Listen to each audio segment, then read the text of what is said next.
Good afternoon, Buckeye fans. I'm Patrick Murphy here with Dave Biddle. We are down one man today of the 24/7 Sports Bucknuts group. Steve Hellwagon is in Minneapolis. Yeah, Minneapolis. The Big Ten with the great idea to have media days for basketball in Minneapolis, and hardly anybody showed up apparently. But Steve's there. So if you want your basketball coverage, Steve has it all. That's not what we're going to talk about today. We're going to talk about Ryan Day, Jim Knowles' press conference. Dave, you kicked it off with a couple questions for Ryan Day. Why don't you brief the people on what you said and his response?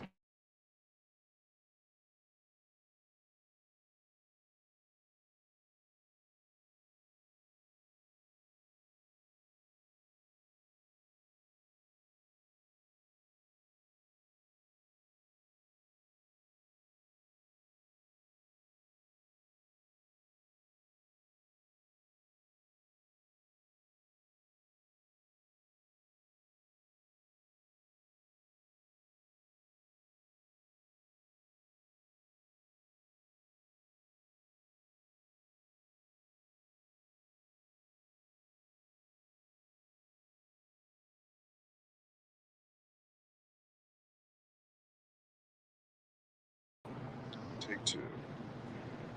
And we're back. Sorry about that pause there. Got a phone call while we were doing this. Anyway, Dave, continue with what you were saying. Yeah, so the Buckeyes are 96th in the country in rushing offense, rushing yards per game, 96th out of 130 teams. They are 17th in passing, 30th, I believe, in total offense. But I asked Coach Day, I'm like, you talk a lot about how you want a balanced offense. What are you seeing with the running game? Is it schematics? Is the offensive line just not getting the job done? What do you see? And he basically said it's execution. And when a coach says execution, that's code for the players are not getting the job done. He did say there was at least one play where it was on the coaches where it was poorly schemed, and they're trying to fight it. The players are trying to fight an uphill battle. He also mentioned against Maryland they were trying to stack the box, but he says they have to be able to run the ball better. He didn't shy away from it, but he did basically say it's not really a coaching issue. I'm paraphrasing, it's a lack of execution by the players. I still think in week 5, if the players aren't executing, that's also a coaching issue. Not just Coach Day, but obviously Coach Fry as well.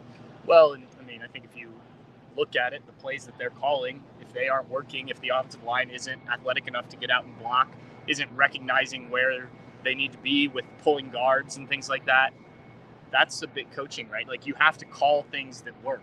And I think they've bogged down a little bit, frankly, on that.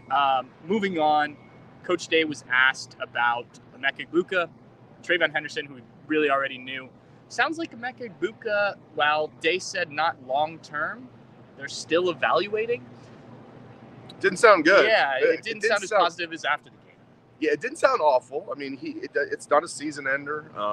It didn't sound like anything that's like, oh, he'll be okay by Penn State. He might just said, and he didn't even say for sure he's not going to play against Purdue, but I would bet anything that he's not going to play against Purdue. Yeah, just like Patrick articulated, you just kind of reading between the lines, it's like, ooh, that doesn't sound good.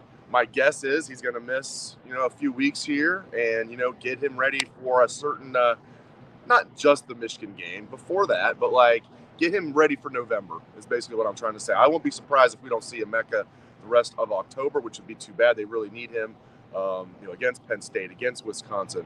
But they are deep at wide receiver.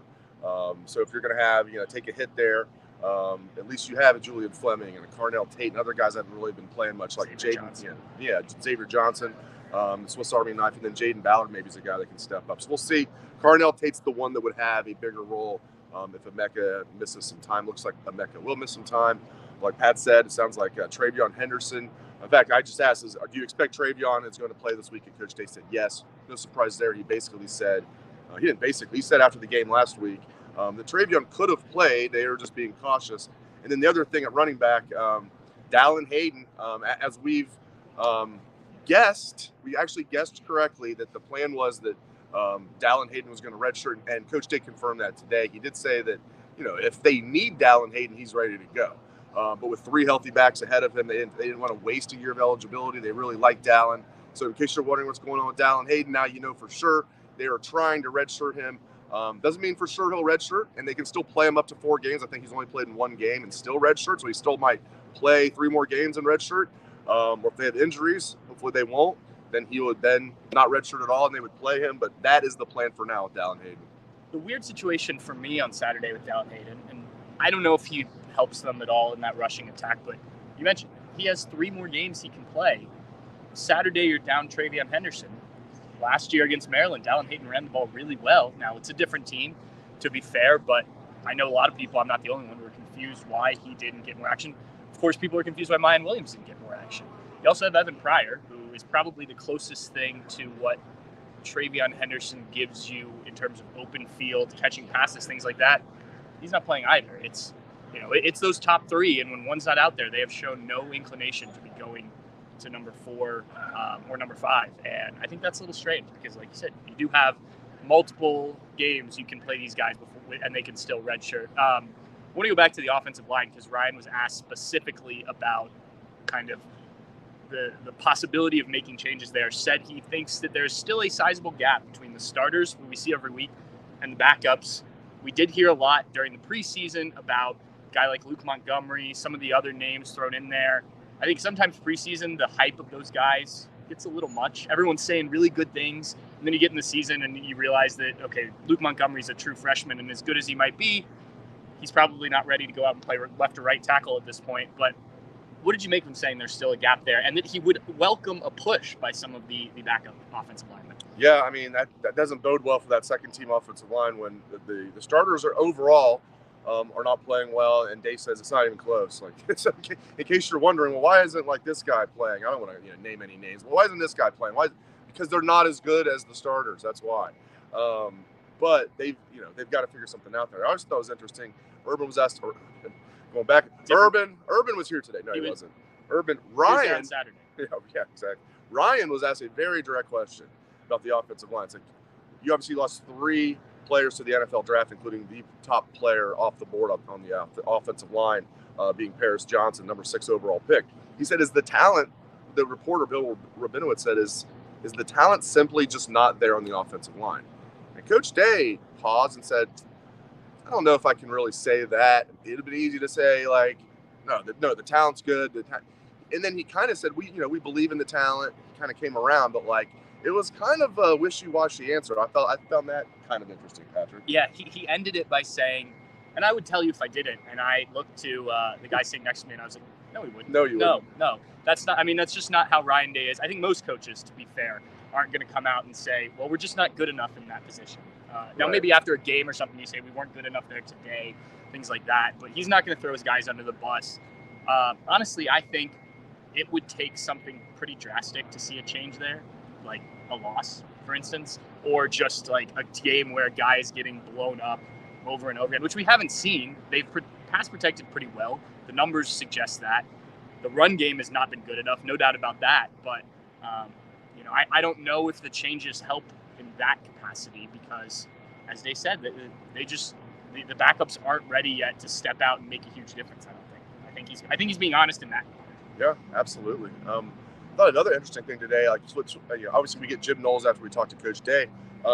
Again, I love the direct questions. Patrick, I had everybody laughing, but like it was because it was such a well way you articulated it very well. Unlike me right now, you articulated it very well. There was a way to ask, well, how come CJ Hicks isn't playing? And Patrick says, Coach Knowles or Jim, I get a lot of questions asking me, why isn't CJ Hicks playing?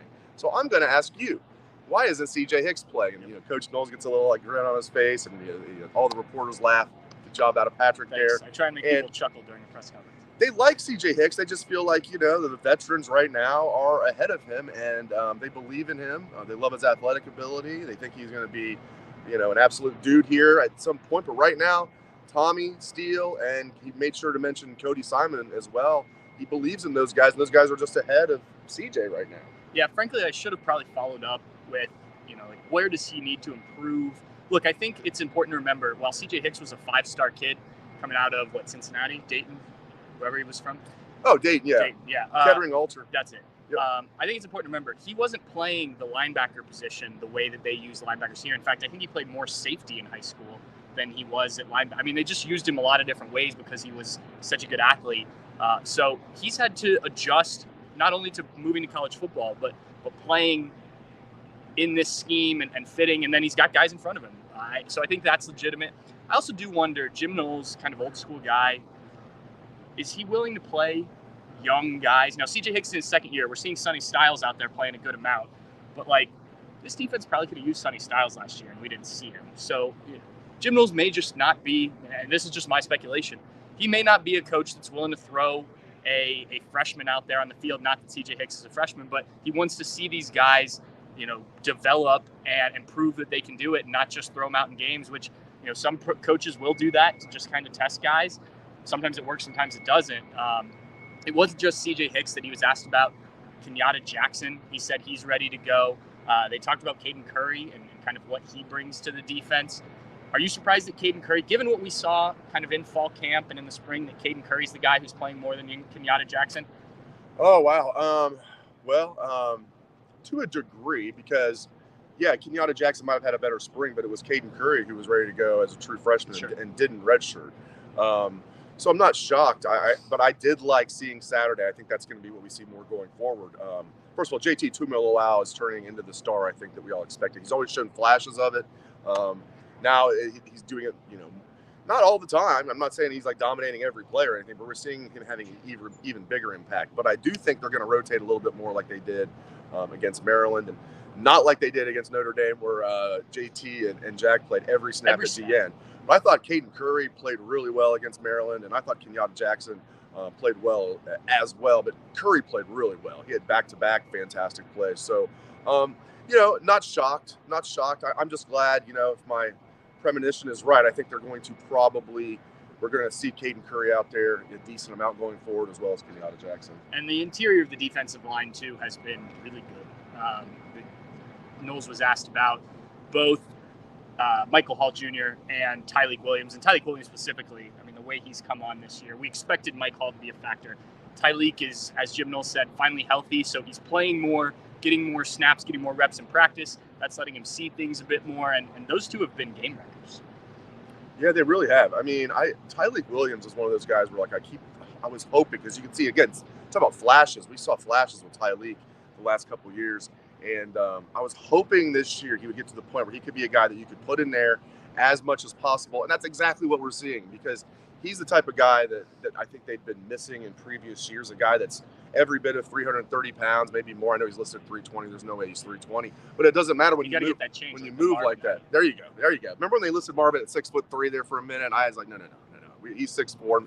To Jerry's credit, Jerry listened to me one time. But I appreciate that. I know Marv appreciated that as well. But seriously, I love the way Tyleik's playing. That's when you have the defensive tackle like that. And he can make plays as well, but even if he doesn't, he's taking up two guys, he's pushing the line, he's clogging things up, and allowing the linebackers to make plays. Because I didn't even think Tommy had that good of a game, and he had 13 tackles. Why? Because he's got guys like Tyleik up there taking up two guys and keeping linemen off of them. So yeah, I think Tyleik's. I love the way Tyleik Williams is playing. Two more things. First, I'll let you decide. Do you want to talk special teams or the lack of blitzing first? Special teams. All right. Special teams, not great, Bob, as I like to say. It has not been good here for a while now, but we talked about it after the game on the What We Learned podcast. Dave, they aren't getting production from it. I know you have specifically talked about this. We talked about the fact that Steve had thoughts on it. I'm sure you guys talked about it. But Ryan Day was asked about it today, and he said he kind of put it on himself, put it on everybody, said they're working on it and all that. To me, I don't know if I buy that, honestly. The production has not been there. They're not returning kicks or punts at a level that they should be able to with the guys on the field. They're making field goals and extra points, so that's good. But the botched snap, those things do happen, but there just seems to be too many issues with various points of the special teams. And as the question was pointed to Ryan Day, you have a full-time special teams coach, which not every school does. And Urban handled a lot of it when he was here. What did you make of Ryan's comments, and how much do you believe what he's saying? Yeah, he says we work on it hard. Everybody works on special teams. Yeah. I don't think they're working on it hard enough. And you could argue that Parker Fleming, what did he do to deserve getting promoted from quality control coach to full-time special teams coach? Because right now the proof's not in the pudding. And like Patrick said, it's not just one thing. I mean, they're not. This is probably the least explosive Ohio State team I've seen, maybe other than last year, as far as kickoff returning and punt returning combined. I'm not saying they have to have a Ted Ginn every year. I mean, that'd be nice, the best that I've seen. But man, this is they just lack exactly. This is Ohio State. They just lack explosion, punt return and kick return. Jaden Fielding's good. And you're going to have a bad snap every once in a while on a punt, but it's been one thing after another with that punt team. Michigan last year, the long snapper wasn't the same long snapper. Long snapper didn't even know the fake was on. Georgia, Ohio State was trying to do a fake, but they had 12 men on the field. Kirby snuffed it out and called the timeout, but if he didn't call the timeout, Ohio State had 12 men on the field, so that would have been a mistake. Then you had this snap through this pass game with those snaps. It's just one thing after another with Parker Fleming's special teams. And, that was Coach Day's decision to promote him. So it is on Coach Day. They've got to get that figured out. One thing that comes up every week, I feel like, with Jim Knowles is his shift from this aggressive, blitz-heavy, attack, so to speak, on defense to more of kind of keep things in front of them. They're going to surprise some teams when they blitz. He actually was asked about the Josh Proctor interception that they showed blitz, backed out of it, and I forget exactly how he said it, but basically, he was asked if his reputation kind of preceded him there, and teams, just expect him to blitz, and he said, it's there, and he used that as an example. I really like what they've done with this, and that they're able to blitz. Sonny Styles and Lathan Ransom come on a blitz later in the game. Sonny Styles gets there for, I think they listed it as a tackle for loss. I would have called it a sack. I think he is picking and choosing his times better. I'm curious to see what happens against a Penn State and Michigan, how that coverage versus blitz works. But what did you make of his kind of willingness to even say, it is different and something he had to adjust to? Yeah, I love it because, Ohio State is still going to blitz. The threats there, but they're backing off the throttle a little bit. But if you're the offense, and Jim Knowles' history, and of course you would if you're the offensive coordinator of any of Ohio State's opponents, that he tends to be blitz happy. So that's going to affect your play calling. And I really like it. I love those zone blitzes where a DN drops into coverage unexpectedly. I mean, just think about the most famous one we can think of here at Ohio State with Steve Miller against Alabama in the Sugar Bowl, the pick six against Blake Sims. I mean, that's just the quarterback's just not expecting it, especially when you don't do it very often. And I really like what we're seeing out of this defense as a whole. And schematically, I like some of the changes we've seen from Jim Knowles.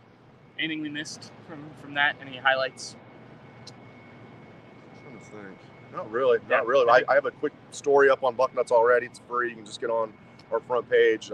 Just a quick recap of what Coach Day had to say. I'm going to post the video as soon as Patrick and I are done.